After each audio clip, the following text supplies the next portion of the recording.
dengan Kristen kan. Kristen itu ya apakah Tuhan Yesus kalau dalam pandangan orang Kristen, atau bagi kami orang Islam itu kan menganggap ya dia nabi, tapi nabi yang betul-betul datang dari bawah, bukan perang dia. Dia itu adalah seorang, mungkin zaman sekarang lebih ke LSM gitu kali ya. Bergerak di tengah masyarakat, membangun kesadaran masyarakat, bahkan dia punya prinsip kalau kamu dipukul pipi kiri, kasih pipi kanan, atau kebalik ya. Kalau kamu dipukul pipi kanan, kasih pipi kiri. Ini kan jadi kayak beda banget sama Islam. Nah, yang kita ingin bicarakan di sini Islamnya dulu nih. Salam saudara-saudara yang diberkati oleh Tuhan Yesus Kristus. Sebagai umat manusia, tentunya kita menginginkan suatu kedamaian. Ketika kita mempercayai suatu agama, dan ketika kita ada di dalamnya, kita menginginkan kedamaian. Agama itu dalam kehidupan kita, dan kedamaian di dalam hati kita sendiri. Dan kita setiap manusia pasti mencari dan pasti menginginkan hal-hal seperti itu. Saudara, berikut video cuplikan akan kita tonton pembahasan antara Adi Armando dan juga Kumaila tentang sesuatu kedamaian yang mereka temukan di dalam Yesus Kristus. Seperti apa cuplikan? Langsung kita simak cuplikan berikut ini. Ya, orang mengatakan, dan itu ada ayat-ayatnya, kata-katanya ya. Nanti tolong Anda jelaskan. Ada ayat-ayatnya, artinya itu diakui oleh Al-Quran sendiri, atau bahkan ada perintah dari Tuhan sendiri bagi orang Islam untuk berperang. Nah, ini kemudian seringkali kemudian dibandingkan dengan agama lain. Misalnya saja dengan Kristen kan. Kristen itu ya apakah Tuhan Yesus kalau dalam pandangan orang Kristen, atau bagi kami orang Islam itu kan menganggap ya dia nabi, tapi nabi yang betul-betul datang dari bawah, bukan perang dia. Dia itu adalah seorang, mungkin zaman sekarang lebih ke LSM gitu kali ya. Bergerak di tengah masyarakat, membangun kesadaran masyarakat, bahkan dia punya prinsip kalau kamu dipukul pipi kiri, kasih pipi kanan, atau kebalik ya. Kalau kamu dipukul pipi kanan, kasih pipi kiri. Ini kan jadi kayak beda banget sama Islam. Nah, yang kita ingin bicarakan di sini Islamnya dulu nih. Apa pendapatmu atau penjelasanmu tentang Islam sebagai sebuah agama perang, atau Nabi Muhammad sebagai panglima perang ini?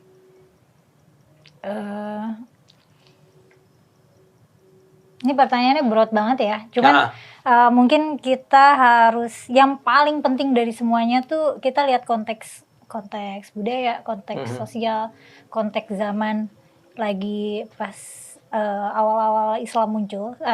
Ketika aku bilang awal Islam muncul itu berarti ketika Nabi menyebarkannya ya. Gitu. Ya. Itu ketika Nabi Muhammad yang menyebarkannya kan, soalnya nanti ada yang argumen Islam itu udah dari Nabi Adam gitu. Nanti ada yang ya. Kita nggak masuk yang itu. Ya, ketika aku bilang awal Islam itu berarti ketika awal Nabi menyebarkan Islam. Ya. Nah, konteks zamannya beda. Ketika lagi zaman Nabi, yang namanya perang suku itu biasa. Perang suku ya? Perang suku itu biasa. Okay. Karena kehidupan mereka tuh memang sangat tribal. Jadi apa itu tribal?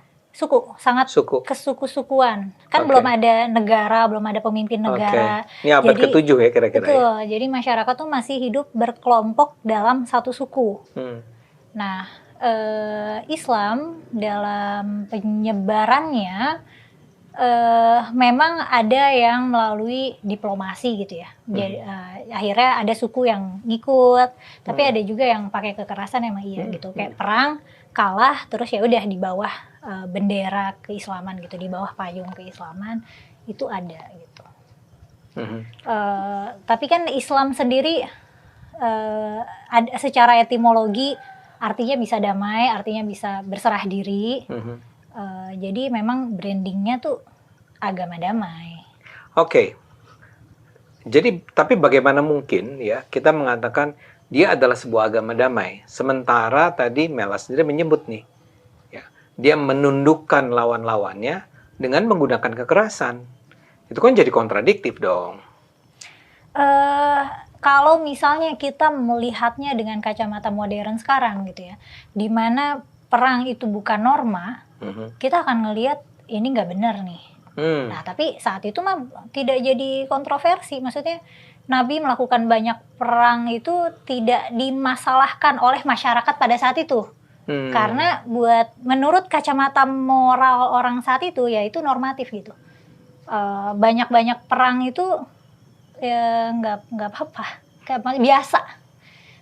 Dan kalaupun misalnya bukan Islam perang untuk supaya powerful dan dominan, bangsa-bangsa lain, maksudnya suku-suku lain juga berperang gitu.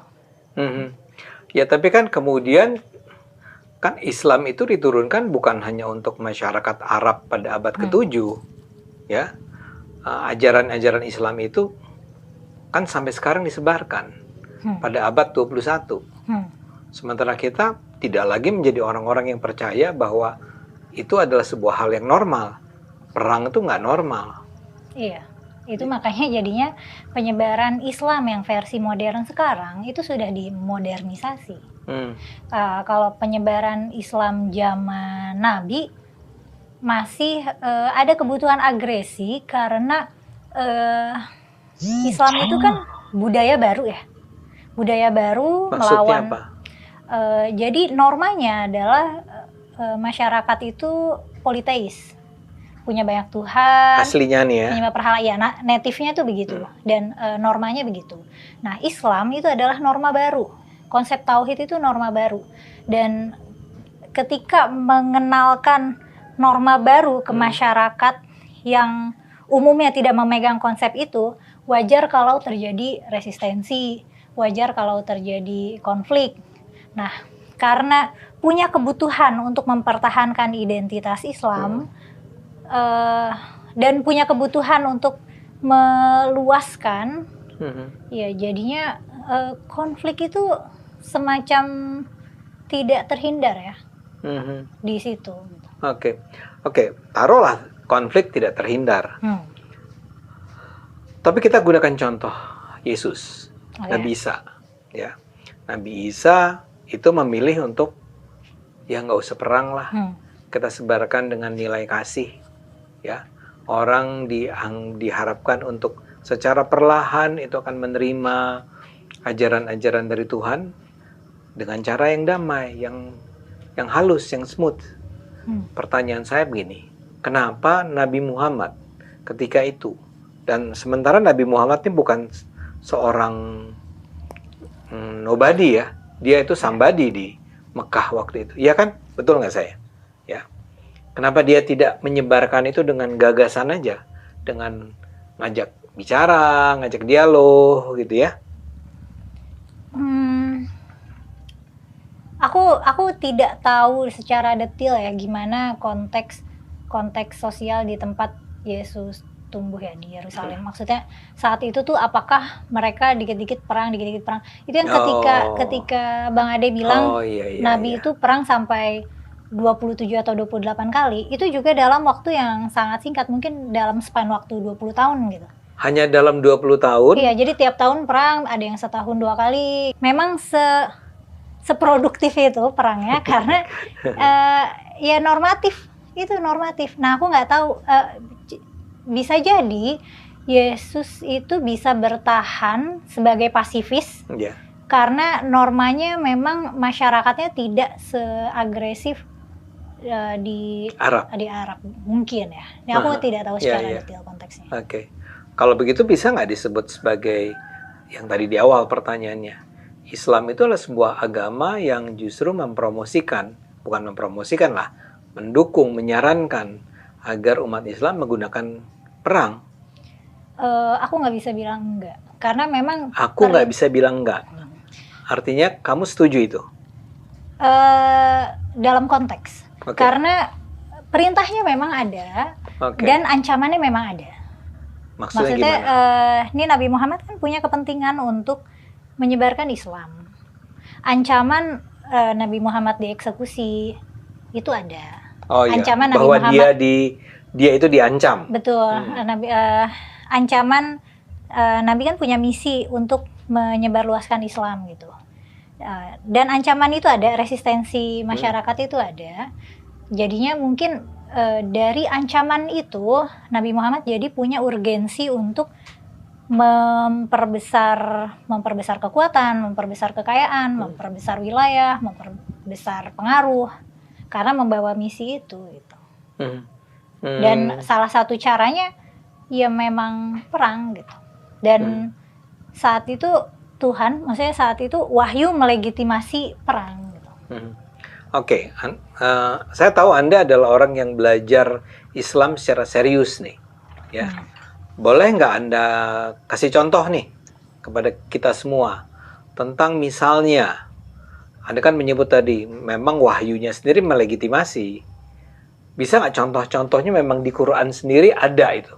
Ya, di Quran sendiri ada. Ya, boleh nggak ada beberapa ya, tapi perlu diperhatikan ayat-ayat ini turun ketika lagi panas ya, ketika lagi masa perang, lagi masa konflik.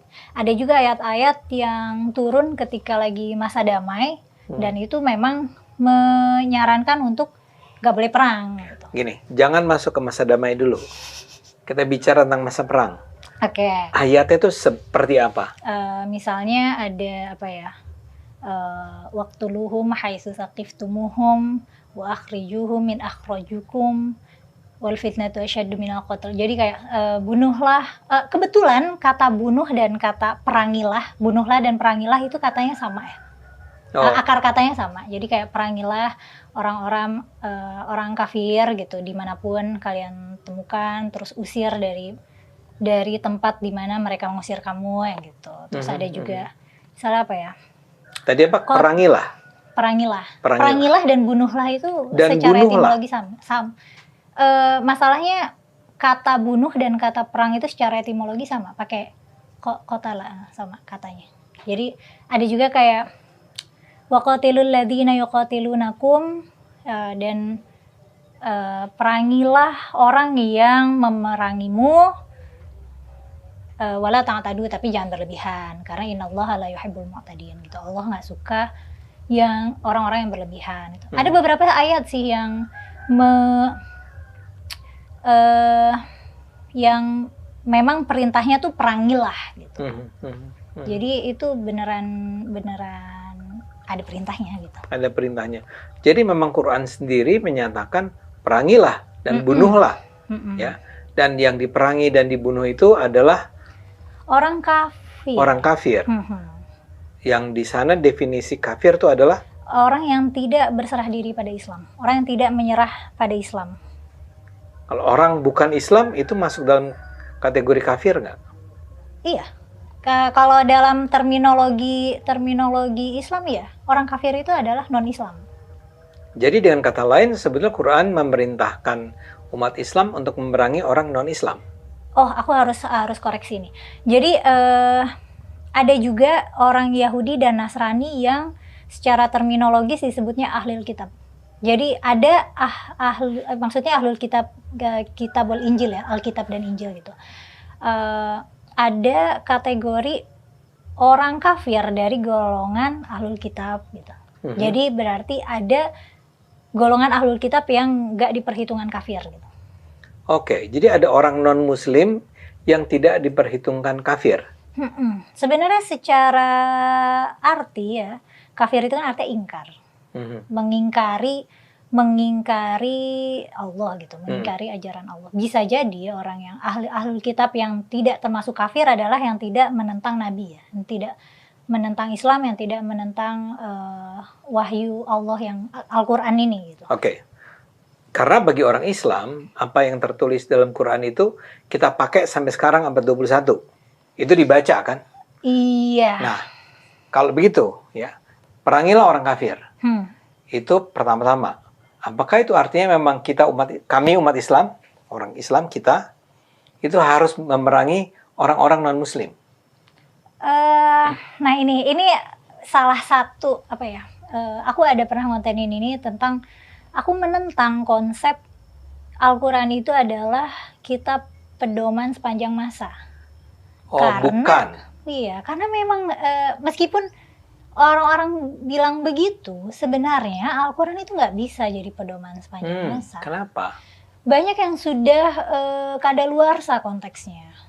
Kan kita udah nggak hidup bersuku-suku di mana kita kalau nggak nyerang kita diserang gitu. Dan kalau misalnya kita masih pakai narasi Quran, seolah-olah tuh musuh Islam secara konsep tuh ada terus gitu. Makanya orang terbatas dalam observasiku, orang Islam nih kadang punya ilusi kalau mereka tuh punya musuh gitu. Wah ini nih Yahudi, Kristen, oh, ini musuh Islam gitu. Amerika musuh Islam, apa musuh Islam. Jadi masih pakai mentalitas perang. Padahal sudah tidak kontekstual. Kita kan sudah hidup, udah ada konstitusi negara, udah ada PBB, jajah-jajahan. Itu udah nggak boleh ya, meskipun dalam prakteknya masih ada gitu, tapi ada hukum tertulisnya gitu loh, udah nggak boleh lagi gitu. Ekspansi kan udah nggak boleh lagi, invasi udah nggak boleh lagi gitu. Ya meskipun masih terjadi ya, tapi kan ada hukum internasional yang menaungi itu. Kalau dulu kan nggak ada, jadi malah dibanding mengikuti, kalau misal urusan perang ya, dibanding mengikuti aturan perang dalam Al-Quran, mending patuhi hukum internasional yang sudah berlaku. Yang dibuat oleh manusia. Yang dibuat oleh manusia. Dan yang mana itu lebih progresif.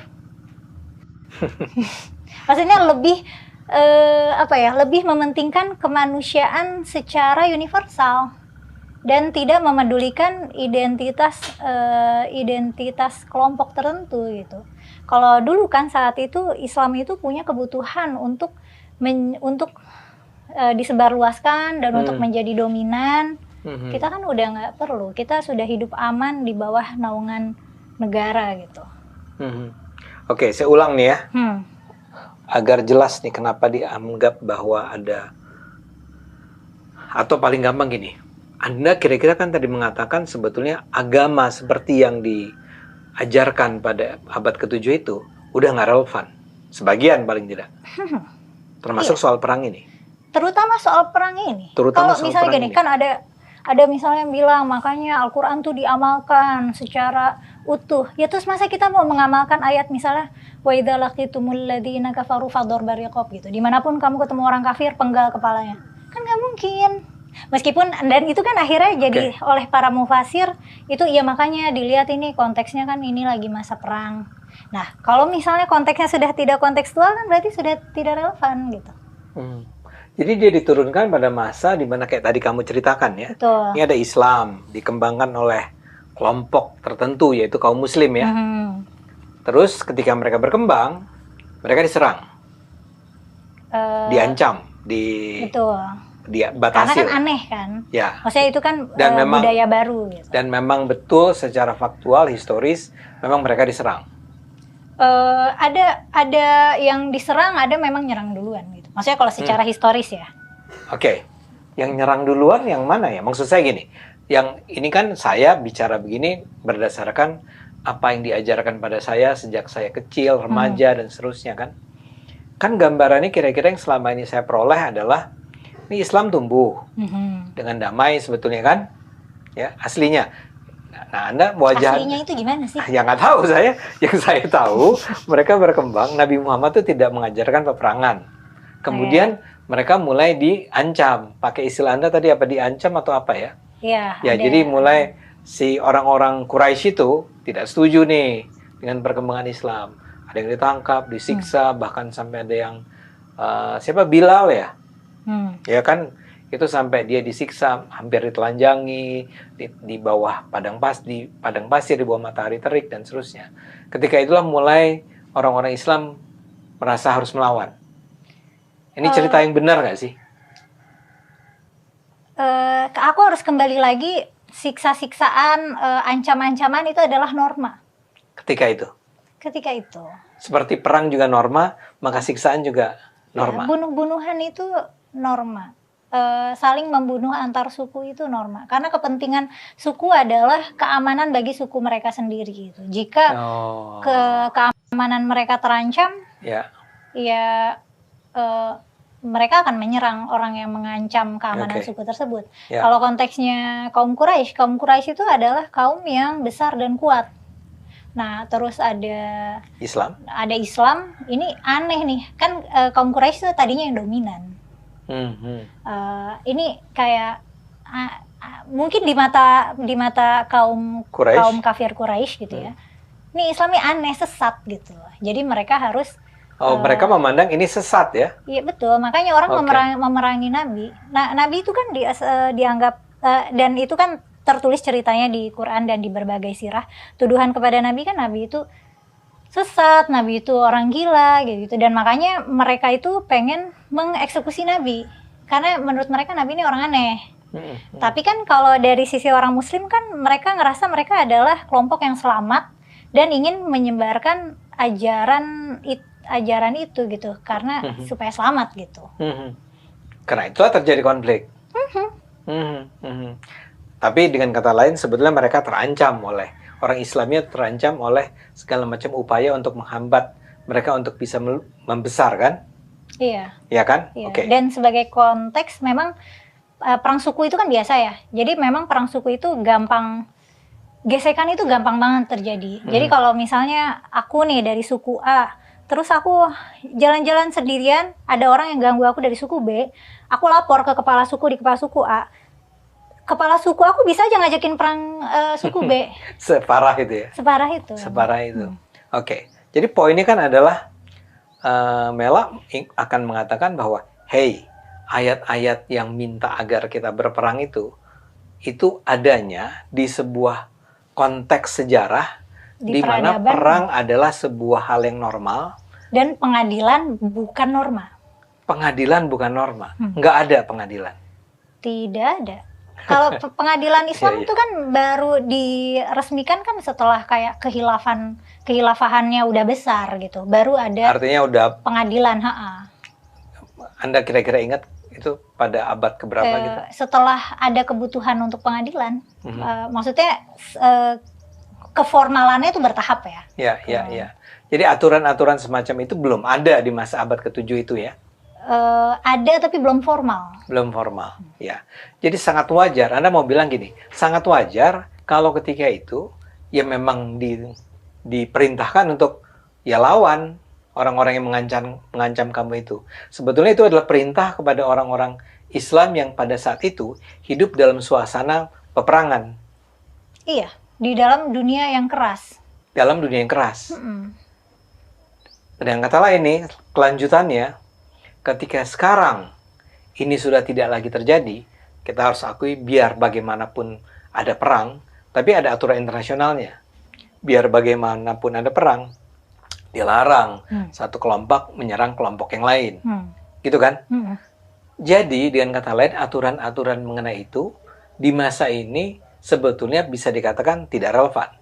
Tidak relevan. Jadi jangan dijadikan pedoman hidup, tapi dilihat sebagai referensi sejarah aja. Kayak oh di Quran tuh ada perintah perang gini-gini, itu dijadikan catatan sejarah aja.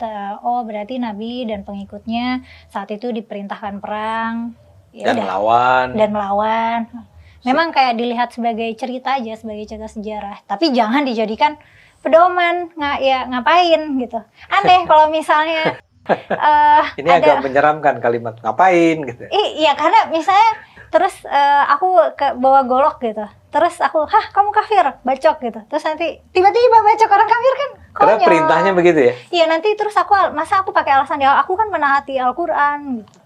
Karena Quran bilang carilah atau bila kamu Dimanapun bertemu ya, dimana bertemu misalnya bacok gitu. Nah, bunuh ya? Karena maka dari itu biasanya ulama-ulama dan mufasir muslim kan mengkontekstualisasikan gitu, ngasih tahu ini tuh konteksnya lagi perang.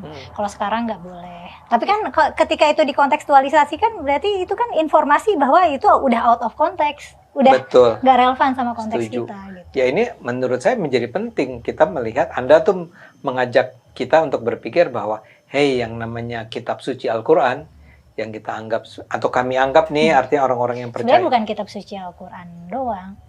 Kitab suci apa aja. Tahu nggak sih Bang Ade, perang kan sekarang lagi ada konflik Israel Palestina. Orang-orang yang pro Israel itu mereka juga ngutip ayat suci loh. Mereka masih pakai alasan-alasan orang-orang terpilih, tanah yang dijanjikan. Padahal itu konteks zaman Nabi Musa yang mana Nabi Musa sendiri adalah figur ahistoris. Lebih dari 20 abad yang lalu kalau dia ada. Betul.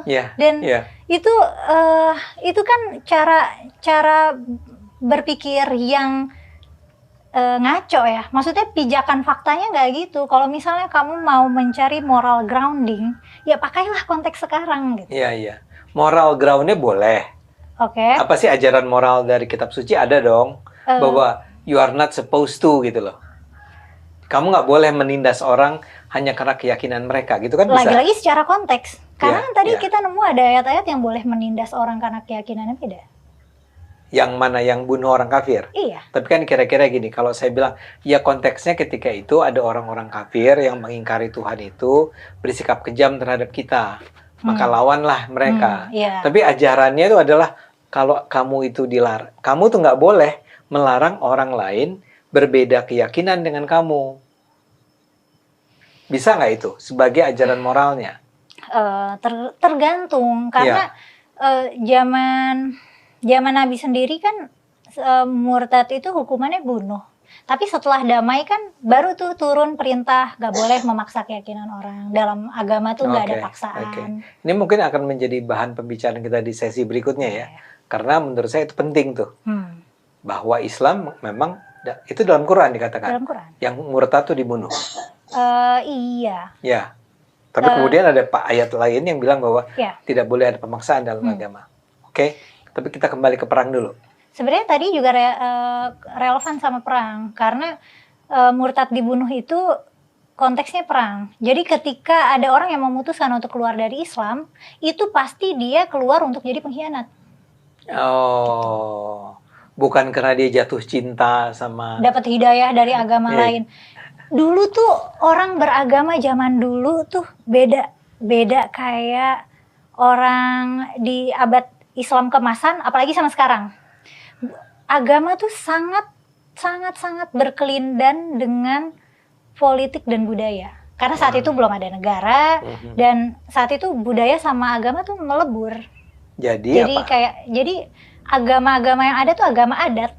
Agama-agama politeis yang mereka pegang tuh agama budaya. Nah, sedangkan di zaman modern sekarang ada garis-garis batas yang lebih jelas antara mana, meskipun masih berkelindan, tapi ada batas jelas mana agama, mana budaya yang bukan bagian dari agama, dan mana yang merupakan politik secara lebih murni gitu. Saya masih agak bingung dengan penjelasan yang terakhir ini. Anda mau bilang apa dengan itu? Agama Islam di awal-awal penyebarannya itu politik. Kayak hampir, jadi kalau diagram Venn, kayak hampir bertumpukan secara persis. Antara politik dan agama? Iya, karena kan implikasinya juga penyebaran wilayah, distribusi kekayaan, kebijakan-kebijakan yang berlaku. Jadi sangat politik? Sangat politis, betul. Karena Nabi itu kalau perang, kalau habis mengalahkan Bani apa gitu, nanti kan yang kalah jadi tawanan. Anak kepala sukunya biasanya dinikahin. Dinikahin resmi? Dinikahin resmi. Dan itu jadi... Bukan sekedar jadi budak? Ada yang jadi budak dulu terus dinikahin. Oke, saya mau, yang ini sebelum ada cerita. Nanti Anda balik ke sini ya. Cuma saya mau bilang, jadi waktu itu, ini perang nih. Kamu adalah dari suku tertentu yang saya taklukkan oleh orang-orang Islam.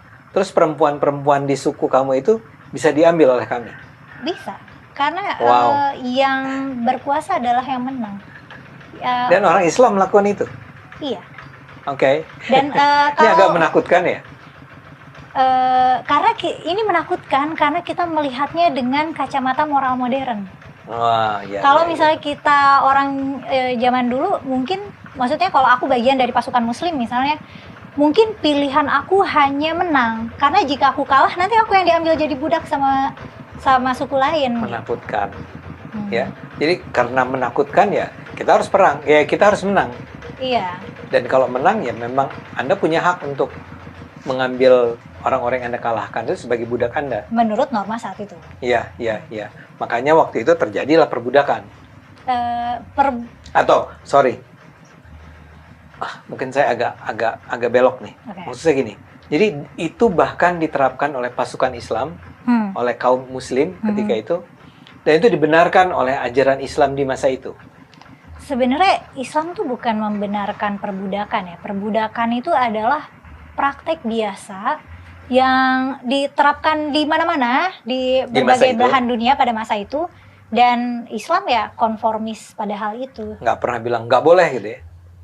Nggak bilang nggak boleh, tapi memerdekakan budak atau menebus budak agar merdeka itu adalah perbuatan baik, perbuatan Oke, berpahala ya. gitu. Tapi kembali melarangnya sih enggak. Iya, tapi akhirnya kegiatan, maksudnya akhirnya kan perbudakan kan sampai hilang di Madinah karena banyak yang bersedekah dengan cara menebus budak. Oke. Tapi bisa jadi juga itu bertahap karena mungkin kalau tiba-tiba perbudakan diharamkan, ekonomi goyang ya nggak sih? Karena kan pengusaha-pengusaha itu tenaganya pakai tenaga budak, budak kan nggak perlu digaji. Oke, tapi kembali ke tadi dulu. Jadi aslinya diagram Venn-nya itu gabung Islam, politik dan Iya, bisa dan- jadi sangat dan agama.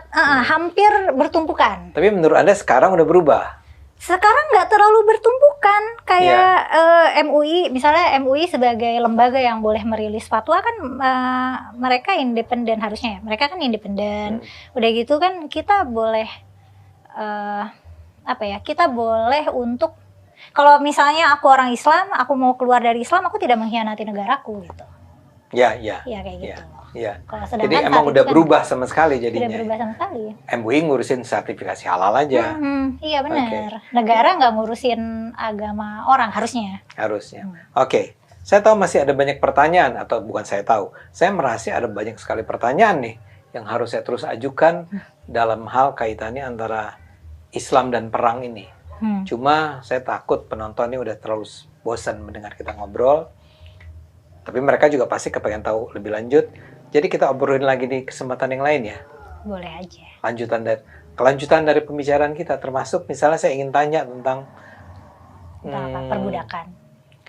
Pernikahan Nabi. bukan Islam itu tadi kan di awal kita bicara tentang kayaknya nggak mungkin lah kita bilang Islam itu sebuah agama damai ya. Kalau sekarang, Kalau sekarang dengan reinterpretasi dan rekontekstualisasi yang diupayakan oleh ulama-ulama modern yang pro kemanusiaan dan perdamaian, harusnya bisa. Oke. Anda harus dengar apa yang Anda katakan nih. Setelah melalui reinterpretasi dan rekontekstualisasi, ada kata re. Ya. Jadi dengan kata lain, aslinya agama ini bukan agama damai. Tapi setelah melewati reinterpretasi dan rekontekstualisasi, reinterpretasi itu penonton adalah interpretasinya dikaji ulang, dilihat ulang, ditinjau ulang. Rekontekstualisasi tadi, yang lama itu dibawa ke yang baru di era yang sekarang dan dibaca dengan bingkai kacamata yang sekarang. Bisa dibilang begitu kan? But at first, awalnya, ini nggak bisa dibilang sebagai agama yang damai, because dia berperang di mana-mana. Berapa kali? 27 dalam waktu 20 tahun. Karena bisa jadi tanpa invasi dan ekspansi, bisa jadi takutnya nggak terlalu laku. Maksudnya penyebarannya tuh nggak akan semasif itu. Iya. Apapun. Iya, Saya mau bilang bahwa kan orang sering mengatakan enggak, Islam menyebar dengan damai. Enggak, kata Kumaila, seorang yang belajar tentang agama dan sudah menjadi hafiz Al-Quran sejak usia 10, 11, 12. 11, 12. Ini nih orang yang belajar Quran beneran bilang enggak dong. Ya karena ya itu kan berlawanan dengan fakta sejarah. Kan Fakta sejarahnya mengatakan bahwa menyebar dengan peperangan. Perang tuh terjadi. Ya. Gitu. Dan Nabi Muhammad adalah panglima perang. Iya. Ya. Tapi biasanya kan orang-orang Muslim bilangnya, dan emang misalnya kayak somewhat true kalau somewhat true kalau perangnya justified, tapi karena itu Nabi punya keperluan untuk menyebarkan Islam. Iya. Mungkin kalau Nabi saat itu memutuskan untuk jadi penyembah berhala juga, ya mungkin nggak perlu ada resistensi perang, ya nggak perlu ada. Ya, untuk tujuan penyebaran Islam, perang dilakukan. Dan panglimanya adalah Nabi Muhammad. Oke? Kita sepakat ya? Ya itu kan bukan kesepakatan, itu Iya. kan fakta yang bisa diverifikasi. Ya, kita sepakat untuk menganggap itu sebagai fakta yang bisa diverifikasi. Oke itu kan ya. bukan kesepakatan, Ya ya, tetap oke. Itu adalah terlepas dari kita sepakat atau tidak, Oke. fakta tetap fakta. ya, ya, itu adalah fakta. Dan itulah dia video cuplikan yang baru saja kita tonton tadi videonya. Bagaimana seorang Ade Armando sendiri mengakui bahwa Yesus Kristus sebagai orang Kristen mempercayai Yesus sebagai Tuhan, dan mungkin bagi saudara kita Muslim mempercayainya sebagai Nabi. Apapun itu saudara, jelas Ade Armando mengakui dan mengucapkan bahwa Yesus membawa ajaran damai. Nah teman-teman, inilah yang dicari oleh banyak orang, karena kita tahu dunia ini penuh dengan ketidakdamaian. Dunia ini penuh dengan keributan. Dunia ini penuh dengan persoalan-persoalan. Kita tentunya manusia menginginkan dan mencari yang namanya kedamaian. Kenapa Yesus mengajarkan kedamaian? Karena Yesus adalah kedamaian itu sendiri. Itu sebabnya dalam firman-Nya dia bersabda kepada murid-murid, "Akulah Raja Salom." Raja Salom artinya Raja Damai. Salom artinya damai. Yesuslah kedamaian. Dan itu sebabnya dia memberikan kedamaian kepada murid-murid. Dan dia juga Tuhan yang sama memberikan kedamaian kepada kita. Itu sebabnya dalam firman-Nya dalam Matius 11 ayat 28 dikatakan, "Marilah kepadaku semua yang letih lesu dan berbeban berat, maka aku akan memberikan kelegaan kepadamu." Tuhan mau berikan kepada kita kelegaan. Bahkan Tuhan mau memberikan kepada kita kedamaian. Itu sebabnya mari kita cari Dia. Sepanjang Dia masih bisa ditemui, berserulah kepadanya, carilah Dia. Berseru, panggil nama Yesus, maka damai Kristus akan memenuhi hati dan akan memenuhi pikiran kita semua.